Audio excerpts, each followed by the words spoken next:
David Charalambous. He is a behaviour and communication expert. He's a founder of reachingpeople.net, which is a project helping people to communicate with those of differing views and showing how institutions and corporations gain influence over our autonomy. He has 30 years of experience in consulting with multinational clients and one-to-one work with people from all walks of life. His studies of psychology and the mind have focused on Neuro Linguistic programming and behavioural science. David has spent the last 4 years assisting many groups in understanding how governments have used behavioural psychology to exert influence on society. He runs regular workshops and presentations on how to communicate and to understand what the powers that be are trying to do to us. David, we are looking forward to your words of wisdom. Hello, good afternoon. Okay, so how many people have shared a ironclad fact the last 3 years, 4 years, and been called a conspiracy theorist? Okay, there's a lot of misinformation, there's a lot of false data out there, and that's why we've got to use a lot of discernment. There was a Dr. Semmelweis over 100 years ago who had worked out that when he washed his hands in a specific water, then the death rate in his hospital dropped through the floor. It went down significantly. He went to the medical establishment and he informed him of the data, and he was put into a mental institute. Now, 20, 30 years later, that point was proven to be true. So the main point of the project really is we've got to create a dialogue with other people that we can actually get our point across. Now, just telling people facts does not work, yeah? I think we can all acknowledge that. And really what the project is also looking to do is to really get the sides talking. That makes sense? So when we're talking to each other, not shouting at each other, then there's a much better chance of the truth arising. About 4 years ago, I started to have a few conversations with people and then suddenly realized something very strange was going on. Okay. Previously, I would be very good at debating. I'd be able to introduce facts into the conversation and then people would listen. But people were very much shut down.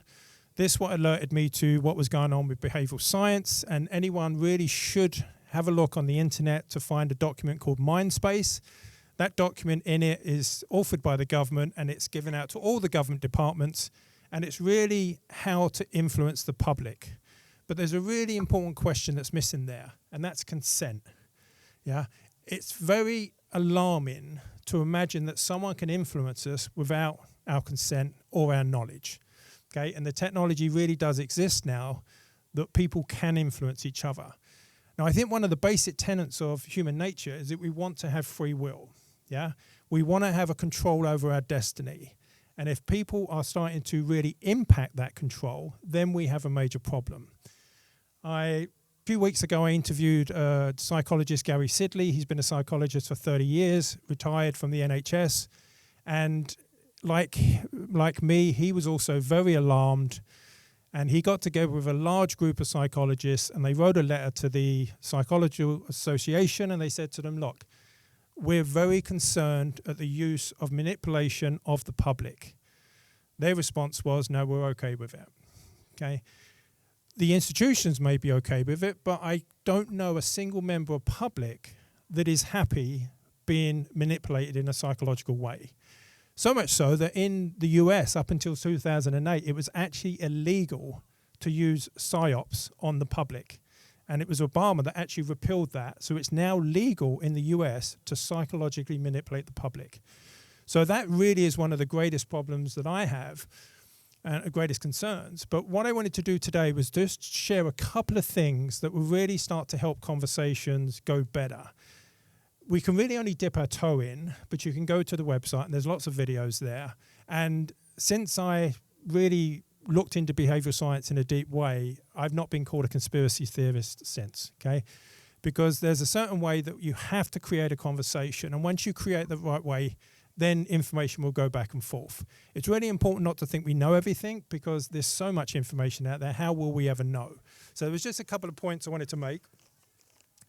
And one of them really, the first point is I think it was Feldenkrais that pointed out the elusive obvious.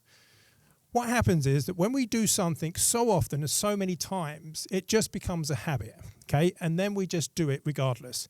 So how many people have presented a fact to someone and the other person go, oh, that must be true, I'm just going to believe it? It doesn't happen, does it? But does that stop us doing that? It doesn't. So that's one of the first things. We have to realize just presenting facts in their raw form does not work.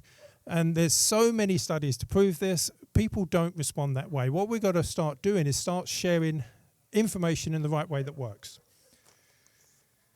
The other thing we need to do is clear the communication channel. If we feel lots of negative emotions towards the people we're trying to communicate with, it's not going to work. So we really have to resolve the emotions that we have inside, and we've got plenty of videos to show you how to do that. The other thing we have to do is we have to be very cautious to understand what is the meaning of the thing that we are saying. Okay? So if someone come up to you and called you a sheep, how would you feel? Okay, you wouldn't feel very good at all. So it's very important not to say anything in any way that's going to make the other person defend. Okay? Because you can't trigger the gorilla. Okay? The minute that you've triggered defense in someone, you're not going to have a good conversation. Okay? And then what we have to do is we have to work out where that person is in their understanding of the facts. And that's the thing. We need to also do our research. And it's not to take things firsthand. We really need to understand that the information that we've researched is very solid. Okay? It is very challenging. I interviewed Meru Nass a few weeks ago, and she said a lot of the science is really, it's funded, and a lot of it, I think there was in the Lancet, was it the Lancet? I think they said up to 50% of it could be fraudulent because there's so much money at stake, and that's very dangerous. But it looks so solid now, so it's really important to be, really assess what it is. And I think you've really got to meet people where they are, yeah? What is it that's important to people? I think most people can look around and see that there's so much corruption in the world. There's so many things where, when we look at what Sherl Atkinson showed in her book Slanted, which for any journalist is a must read, she has many, many, many stories of where she wasn't allowed to air it because it would have impacted certain companies' revenue. That really is a problem. I don't think there's many people that would say that they want corruption to be mainstream. But with behavioural science now, it's almost that, companies lie as a matter of just doing business. Yeah, when we look at companies that build in obsolescence to their products, that's lying. They're designing it to break on purpose. So I think what I'm going to do now is just to talk about what does work. Really what does work is really finding a connection to the person you're talking to. To really listen, you've got to meet them where they are. How do they see the world? Yeah? And if they see the world different from you, there's a good chance that they've just been exposed to different information. They don't have the experiences. Yes, there's a lot of people that don't want to face up to things that are going on. There's a lot of people that want to put their head in the sand. But there's also a lot of people that just haven't been exposed to the information in the right way.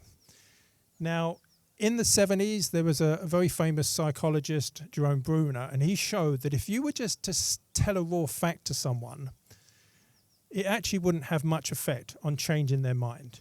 But if you put that fact into a story and delivered it, it would actually land 30 times more effective. Yeah, that's 30 times more effective. So really, when we understand how a person thinks, yeah, when we start to understand how we think more, then I think we understand a lot more about this. So let me ask you a question. Do you decide to get angry? Now really think about that. Okay?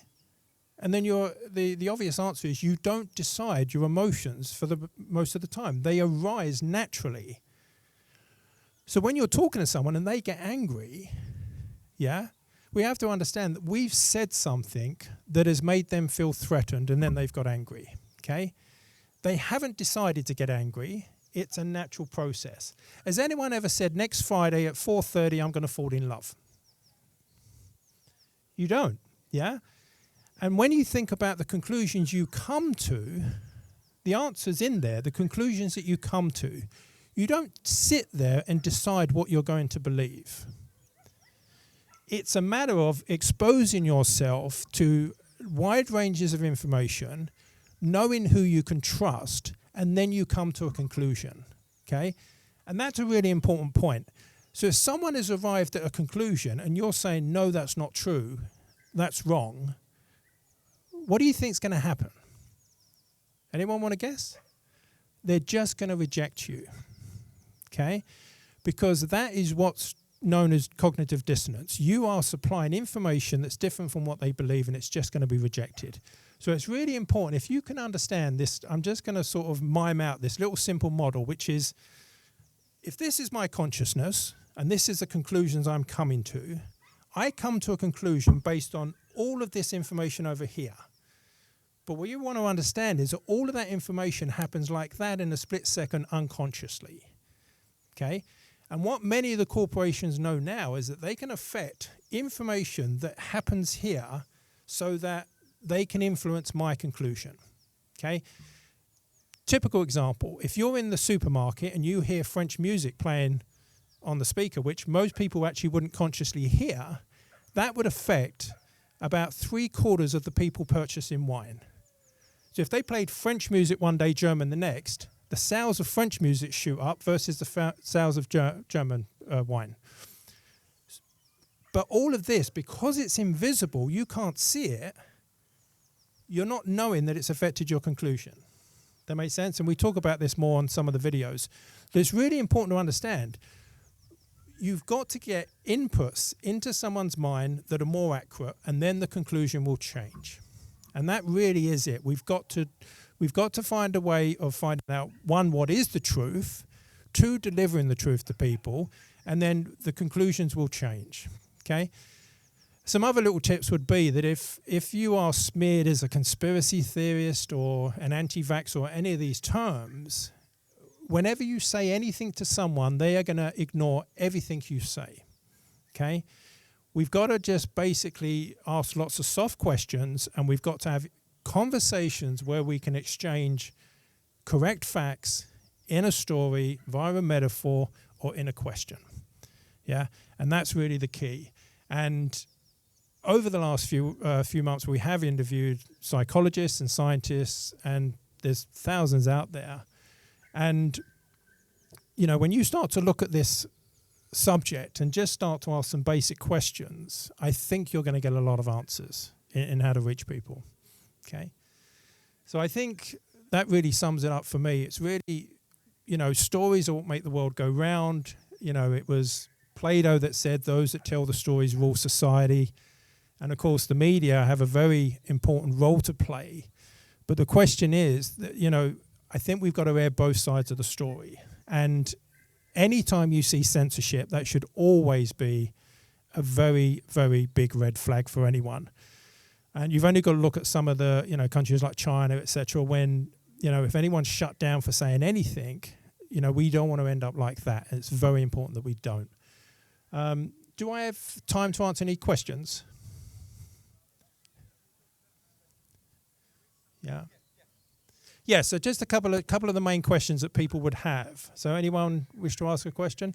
Because it's often, you know, I think behavioural science will give you a lot of answers in why people have been responding the way they respond, and also why people think what they think, okay? Because if you think about most of the information that people have in their mind, if that's not true, what conclusions are they going to come to? You're going to come to some very bizarre conclusions, and that's what led Voltaire to say, if you can convince me of absurdities, then I can commit atrocities. The fact that you have governments using behavioural science on the public with total disregard for the effect. I mean, COVID anxiety syndrome is massive. When people realise they've been lied to, that is massive, because they start to question everything that particular person has told them. I think when you look at, you know, the censorship of anyone that claims to have been injured by the vaccine, to shut them up and say it's not true, how can you say that person is not having that experience?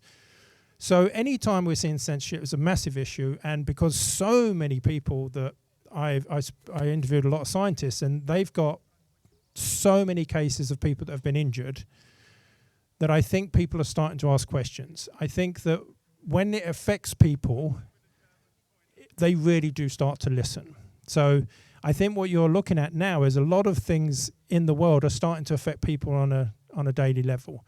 And until you've been censored, it's not a problem. But when you've been censored, then you start to realize. And there's that Dr. Boz a few weeks ago when she showed a published medical article, which was later retracted for no reason other than it caused a lot of problems. So I think you are entering a massive window of opportunity, but it's really important that we think about, because one of the mistakes that we all make, that if any one of us, two of us got together now and started talking, we may have a similar view on lots of things, but not on everything.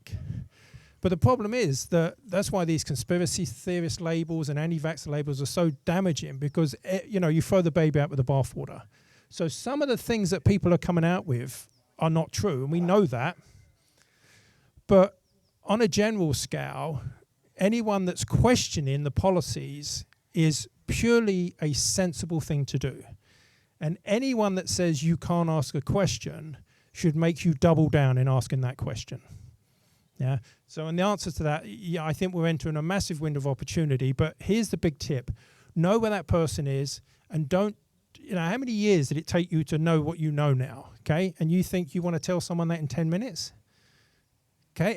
It's not going to happen. We've got to slowly, work out each piece. There's a lot of them backtracking now, because Gary Sidley, he's a really lovely man. He's a retired psychologist in the NHS, 30 years.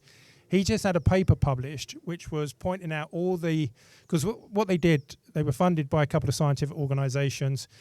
They wanted to know who were the people pushing the advertising during the pandemic. And then they found all the people, and they're starting to expose the names and the reasons why they did what they did. And they've published that paper, which you can certainly get a copy of. And what you're finding a lot of the time now is that a lot of the bodies, the professional bodies, had such pressure to conform that pretty much all of them did conform. And those that spoke out were obviously censored, but I think we're entering a different fray now, that I think a lot of people are becoming aware that things like look 'em in the eyes and these things were really a nasty use of psychological manipulation. And I think there's going to be a massive blowback.